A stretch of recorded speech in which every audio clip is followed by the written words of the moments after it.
You want more Snyderverse content? I got you. Say no more. What's going on, everybody? Hit that subscribe, turn that notification on, and let's get into it. All right, so check this out. Look, over at Fox LA 11, they did a poll, and check this out. This is big. They made a poll, and guess who won? Yep, that's right. Henry Cavill's Superman. That shows you 93% still want Henry Cavill, and along with that, because Henry Cavill's part of Zack Snyder's DCEU vision, want more of the Snyderverse. That right there is proof. You can't make that up. The numbers don't lie. That is the fact. And us, the fans, we will stop at nothing. This shows you what we truly want. All right, so moving on, let's check this out. This article came out through Yahoo. All right, could the Snyderverse be back? Here's what we know about DC Studios' Elseworlds projects. This right here just came out, as you can see, on January 2025. So this is recently, from a few days ago at the time of this recording. So I suggest for you to go and read that article. I'm telling y'all, people are starting to realize and wake up, and they want more of what Zack Snyder was giving us. Say what you want about him, but when it came to the cinematic universe, it made money, it had people in the theaters, and it was a success. Say what you want. All right, it was ahead of the game, and WB were the ones that didn't want to continue it just because they wanted to please the fake fans and the fake media, such as Rotten Tomatoes. They bended the knee, and then they turned their back on us, the fans. But joke's on them, because we will stop at nothing, and we will continue to keep our wallets closed. And we will keep on fighting for the restoration of Zack Snyder's Justice League and the Snyderverse overall. But this right here is huge. People are starting to talk about it and make noise again. All right, so this is old news. This is nothing new. We already know. But if you didn't know, check this out. David Ayer's Suicide Squad originally had ties to Zack Snyder's Justice League. And of course, from what you can see, here we have a picture of Steppenwolf. And you have right here the vision that we got of Zack Snyder's Justice League. So it was connected.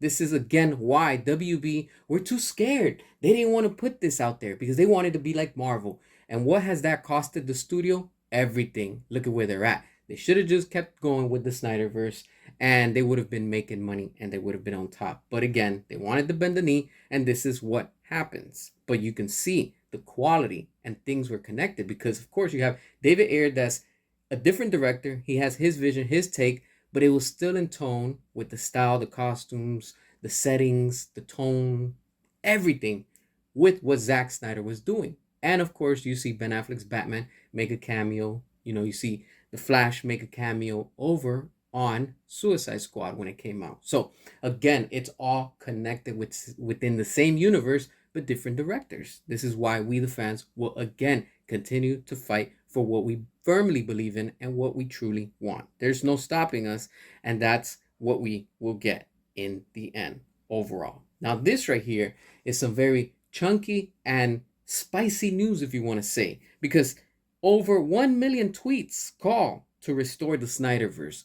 What does that tell you? Over 1 million people of tweets. You don't see that with the new reboot happening because people have not moved on. Some have, but majority have not. And we want quality. And where was quality? With Zack Snyder and David Ayer. What we were getting with Patty Jenkins with the first Wonder Woman, and what we got with James Wan with the first Aquaman. It was serious, it had that good tone, and it was opening the doors to something new, different, original, but at the end, it was all connected and entertaining because these movies did very good. And of course, till this day, we still don't have the exact numbers of Zack Snyder's Justice League. But don't forget, because when Zack Snyder's Justice League released on streaming on HBO Max, the servers all crashed because it was too much traffic. It's the same thing like when you try to buy an event, tickets for an event, and then the servers are going wild because you can't get and you can't purchase them. The same thing happened. The servers were all going nuts. They couldn't keep up with the demand, and boom, we got the Snyder Cut. So that shows you, because people were interested, both people that were going to be reviewing, talking, and of course the fans. Overall, it's a huge win, and this right here shows you that fans want more of what Zack Snyder was giving us, David Ayer, and the whole DCEU. You don't see that type of news with today's reboot, and especially you do not see that with James Gunn. But this right here is very interesting. This right here is solid, and at the same time, again, bringing you another update to give you a boost of motivation not to give up. We will stop at nothing. As always, hit that subscribe, drop your comments, and until next time.